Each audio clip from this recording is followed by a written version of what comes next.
Hi, everyone. This is Dallan Wortham, host of the Charter School Connection podcast. Excited for a unique and exciting episode of the Charter School Connection today, because today with me we have an awesome guest, the interim chief executive officer at BLACC Latinx Asian Charter Collaborative out in New York, Jeremiah Grace. Welcome to the show. Thank you so much for having me. Really excited to connect with you.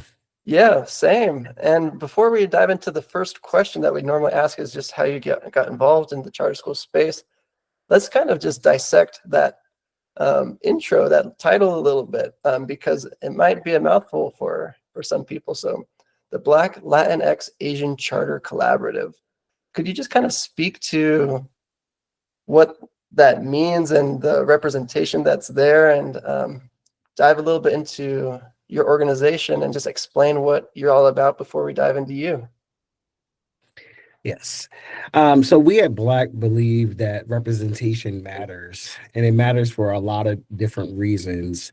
The great deal with having charter school laws across the country is that it provides community members the opportunity to be innovative and meet the needs to their community. And we at BLACC, as an organization that represents charter schools that are founded by people of color and led by people of color, are very proud of that. There's numerous research that have created detail that having a classroom teacher for a year that looked like you provides an opportunity for kids their life to change. Graduation rates are higher, and so representation matters, and understanding that, especially in this climate that we're living in right now, that needs to be something to acknowledge as we are continuing to produce a world-class education for our communities. I love that. That's a great intro into explaining a little bit more about BLACC and what your organization does for education in your space. So thank you so much. Could you tell us just a little bit about how you yourself got involved in the charter school space and how you arrived to where you are at today?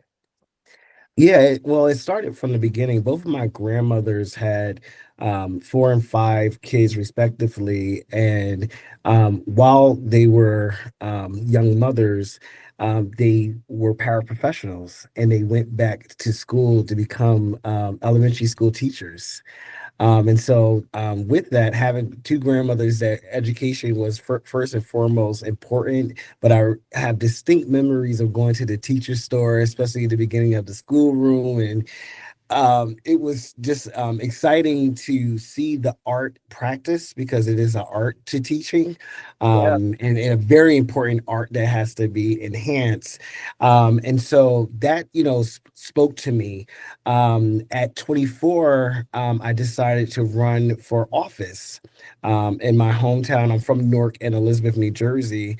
And at that time, Elizabeth was the largest school board run district in New Jersey. And I said, you know what? After a few years experience of working on campaigns, I said, I'm going to, and I started actually that journey of getting on the board with a meeting amongst all the Black leaders in my local community, and asked, would you support me if I pursue this? And that they did. This is when the majority party in my town, they spent $250,000 the year prior to get people elected, and lost. And so I broke a 10-year stronghold, being the first independently elected person on the Elizabeth School Board. And I turned 25 right before the election, but that was a tremendous experience of just understanding, as a policy making entity, what that looks like and what that means. And one of the greatest things I was taught by the School Board Association for New Jersey, a speaker was saying, your job is to ask questions. And understanding why that's important. And even now, as we put the pressure on the press to ask the questions of the moment. Our legislators and legislative bodies on all levels have to ask the tough questions so we can have facts out there. Mhm. I will say during that time while I was on the school board, I was not a charter supporter. I drank the Kool-Aid of the unions, and just it wasn't something that I wanted to support. Thought it was going to take from our school district, and it took me encountering Shavar Jeffries. I was working at the ACLU running our racial justice program for the ACLU New Jersey, and Shavar was a professor at Seton Hall Law, and he was an expert in in education. And so we had a rapport. Long story short, he decided to run for school board, and I was asked to be his campaign manager. Um, and that opened me up to many people in his space, particularly with Team Schools, which is the KIPP schools in Newark, and meeting them and seeing the beauty of what was happening in that school and understanding the healthy concept of any type of community leader can apply. There's rules that need to be met, but you can provide solutions to the community's challenges. And from that experience, I was, committed to supporting schools of choice, public schools of choice, I must say. And that led me to working a brief stint, leading the work of the co-location work in Newark, New Jersey. And then when Mark Zuckerberg offered Newark the $200 million gift, then Mayor Booker asked me to lead the first community engagement opportunity, which was Penn Newark. I say all of that to say, my involvement came deeper in terms of the policy and building relationships with a smorgasbord of different concepts of what education can look like. Led me to my work in Connecticut, where I spent 5 phenomenal years, 2013 to 2018, with an amazing team of a truly diverse group of different schools, and understanding the CMO to the independence and the complexity of what that offers in terms of like being an association, because there's an art to that, because there's a lot of personalities, because you're dealing with a few dozen CEOs of their own organization that they founded. But me and my team, we were able to accomplish a lot in those 5 years, each year meeting our legislative priorities. Whoa, holy cow. That that was an incredible intro. And I have way more questions than time because that was phenomenal. One question that came to mind is you've worked a lot with policies, trying to push policies, and gather support of the community to make change. I guess I hear all the time, what's the point of voting? What's the point of this? Nothing really ever changes. What would you tell someone who feels like they're not seeing a change in their community, or that policy isn't actually making a difference? Well, one, I would say change starts with you. Mm, And it's like kind of like the Gandhi quote, be the change you want to see in the world. yeah, It's a part of my own personal mantra. Like, yes, it's a lot of stuff I can complain about, but it's like, considering what's my part to making the world, my community, society better. yeah, Um, and so I would say that when it comes to policy, unfortunately, haven't been through like working in city and county government, from being a local elected official and then lobbying on statewide efforts and traveling across the country doing different things. I firmly understand that good policy doesn't mean that it's going to be implemented well. And so with that comes a level of responsibility of holding folks accountable. And that looks like a lot of different ways, whether it's through a public hearing, offering testimony, to voting, to holding town hall meetings and asking questions to the decision makers, to also educating the public, which is hyper important. If there's a challenge that's happening, is probably impacting more than yourself. So educating the public around these challenges as well as potential solutions to those challenges is something that I would tell someone was in that space. Wow. I love that answer, which leads to a follow-up question.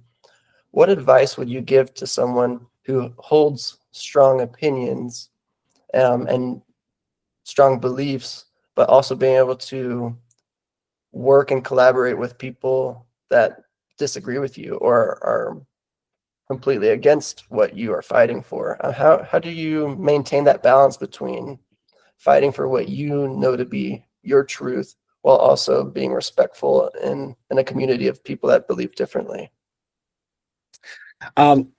First and foremost is offering everyone that I encounter grace. Mm. I don't know their story. Yeah. And I know this is my last name, but it is a very I think the universe definitely put it in me to share and preach grace. And so with offering folks grace comes through understanding and compassion.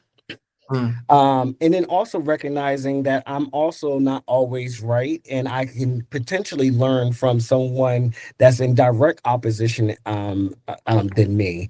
I am a lobbyist, and so with that, um, you got to play a game in which you can continue to communicate with a said person, and you can work with them on some issues, and some issues you won't.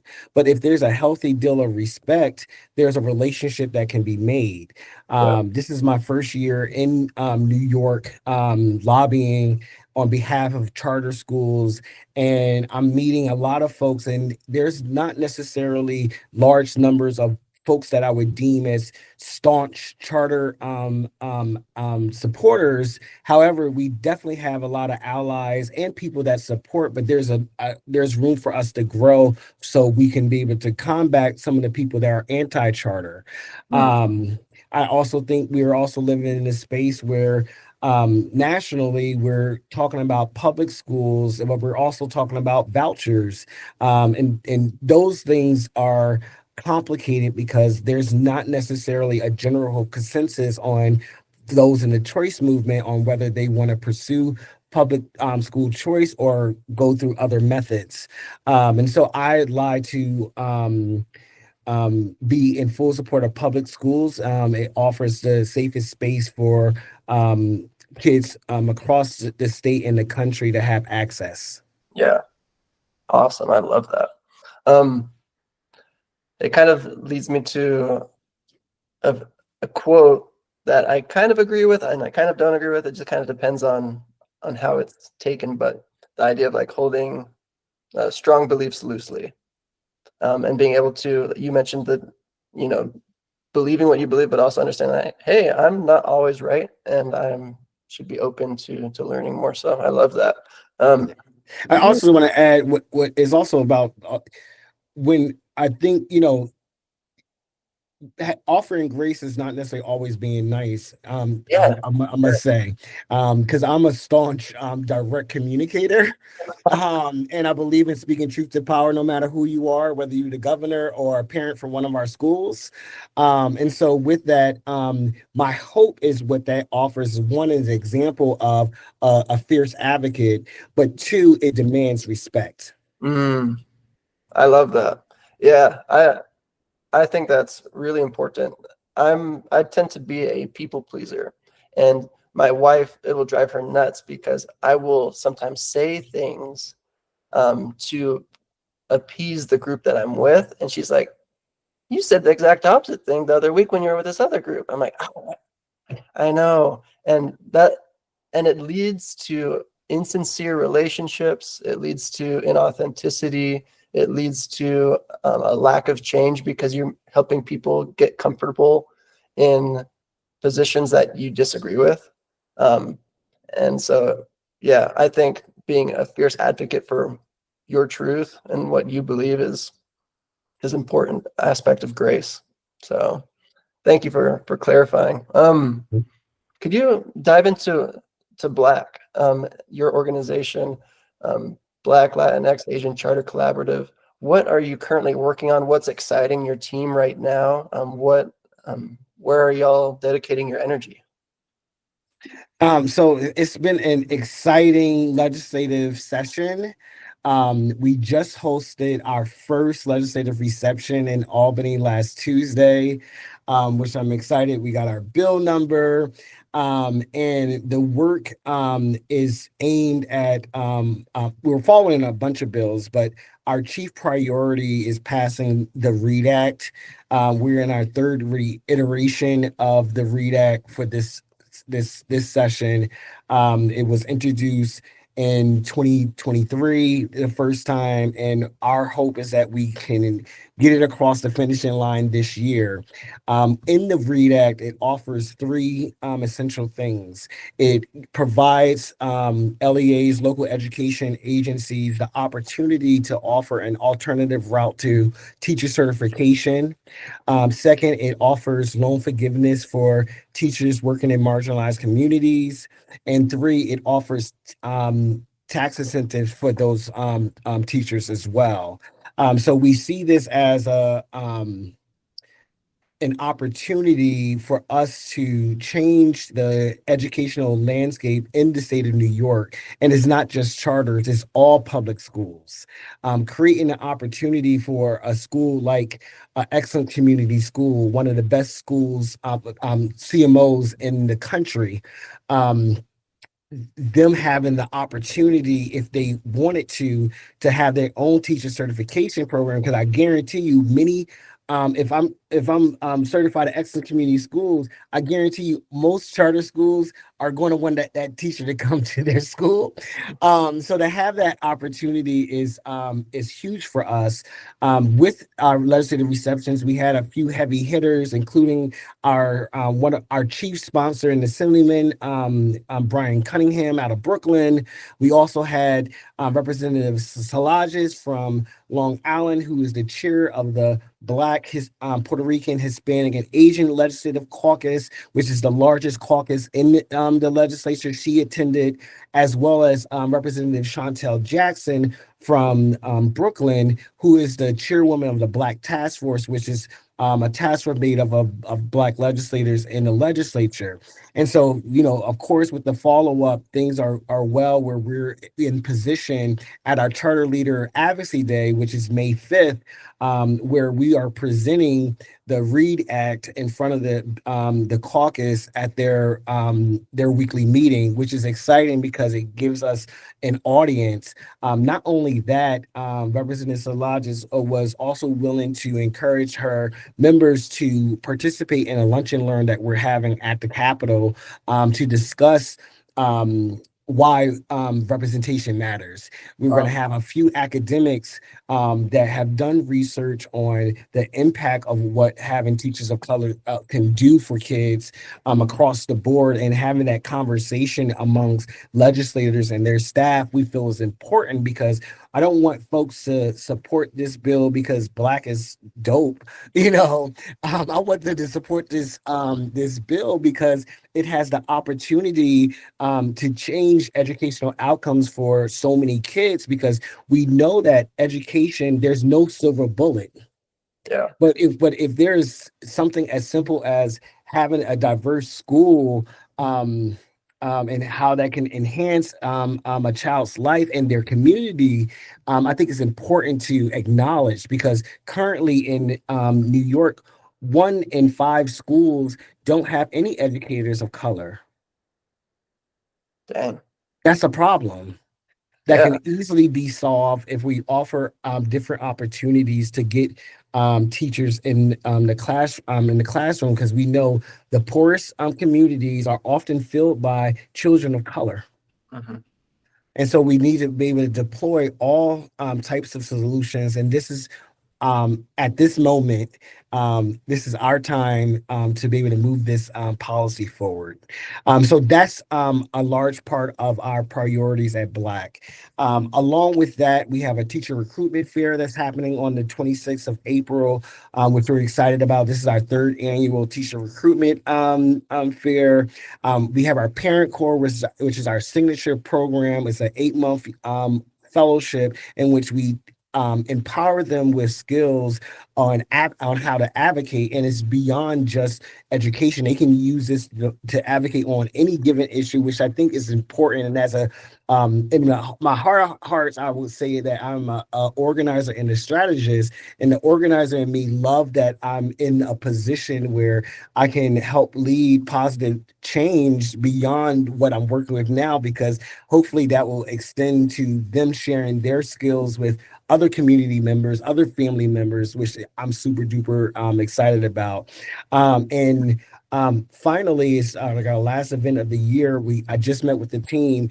We're doing a Teacher of the Year event for the third time. BLACC is hosting an event that we're acknowledging the Teacher of the Year for all our networks. And I think it's important that we elevate the people who are well positioned to make our future brighter. I love that. Those events sound like they are widely impactful, because organizations like yourself, it's not just the ideas and the policies. You mentioned that, it's not just a good policy, it's how it's implemented. It's actually getting out in the community, putting, our actions where our words were, and moving forward with, action. So I love that. I have a question for you, and it's kind of a weird question. If we have to edit this out, great. If it sticks, it sticks. But with the READ Act, and I guess with any of your policies that BLACC is trying to push forward, what do your opponents argue, and why do you think they need to reconsider?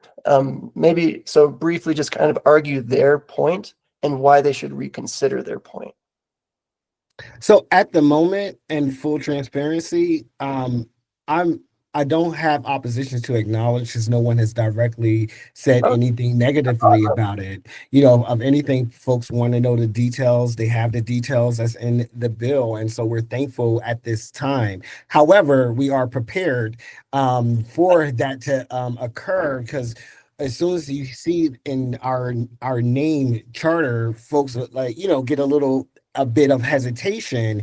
But when a part of the acknowledgement of our lead sponsor is Senator Leroy Comrie of Queens, and he gave us some feedback, which the READ Act in previous versions did include lifting the charter cap, did include a third authorizer, included some things that were specific to charters, and that is still important to pursue, but not at the risk of denying the state the opportunity to offer this work when it comes to an alternative route to teacher certification. And so our hope is that we will continue to push forward on all of those things that were included in the first version, but this version we feel as though is best positioned to get the governor to sign. Awesome. Cool. Well, man, I am wishing you all the best in your efforts. Anything else?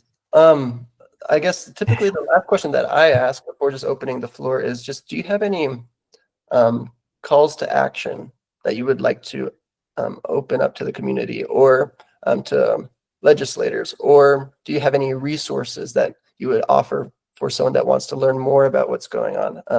Books, podcasts, conferences, anything that comes up.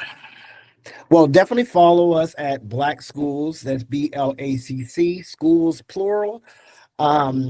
.org on our organizational webpage, but on social media, most platforms, we're at Black Schools. So definitely follow us to keep up with the work that we are doing or bound to do. I also will say, as being leading our organization, my greatest challenge is being able to raise the funds. Organizations like BLACC need fiscal support from across the board, whether it's individual donors or folks in the philanthropic community. And it's not just BLACC; it's a lot of the education advocacy organizations in New York currently is at risk of like losing a lot of funding. New York is not as sexy as it was 10 years ago when they were spending, charter folks were spending millions and millions and millions of dollars. And that's quite unfortunate because the communities remember, when you are there and when you leave. So our hope is that BLACC continues to exist, but it only can exist with financial support, but also like if folks want to volunteer, we also welcome that to the various events that I mentioned. We also offer those opportunities. In terms of like podcasts, it's not, I don't necessarily personally listen to a lot of education specific, although I will be glued to Charters Connect's podcast. So I'll definitely suggest them listen to this. But I'm also into like Pod Save America. I listen to Morning Joe almost every morning. I love the news. I listen to a lot of podcasts as well as watch the news. It's always been in me. Before there was a Google, there was Yahoo, and back in my day, they didn't have digital ads. You can read all of the information. So I think it's hyper important that we stay informed, and then we also can acknowledge trusted voices that we want to follow. I think that's hyper important in this day and age, that we know who we can trust when it comes to information, because there's a lot of opinion out there. But folks have to, one, it's great to have an opinion, but it needs to be based on facts. Yeah. That makes a stronger argument. That creates winnable messaging. So I'm hoping that people are led that way when they're are well, how can I say, they understand and are educated around various things to be able to be well informed to strategize. Because as a strategist, I'm thinking of how to connect the dots, how to fit different puzzle pieces that might not be perfect, but it can angle where it's if someone's taking a picture, you don't necessarily see that so like I'm constantly thinking about those things. And I think for those that are listening, is to start to consider multiple sets of opinions, but also multiple sets of opportunities in crafting whatever you need to in order to create the win. Love it. Fantastic. Thank you for those resources and for those insights. Are you feeling good? Anything else you'd like to add before we wrap up, Jeremiah? No, I want to reiterate, it's important that we support our educators at this moment. They're facing challenges, whether it's immigration with their students and staff. We just went through a pandemic, so the academics is not where they need to be. Charters across the country is suffering from enrollment gaps. And then also there's more educators of color in very important positions at some of the larger networks that they need support, fiscal support, to be able to again brighten up these children's lives and their families' lives and their communities' lives, and hopefully the whole world. Awesome. Well, thank you, Jeremiah, for that, for your insights, for your time, for everything that BLACC is doing. So I'll just reiterate, for anyone that wants to learn more and support them in their mission, it's blackschools.org. That's BLACC schools.org. And we'll also include that in the show notes. Jeremiah, thank you so much. Thank you.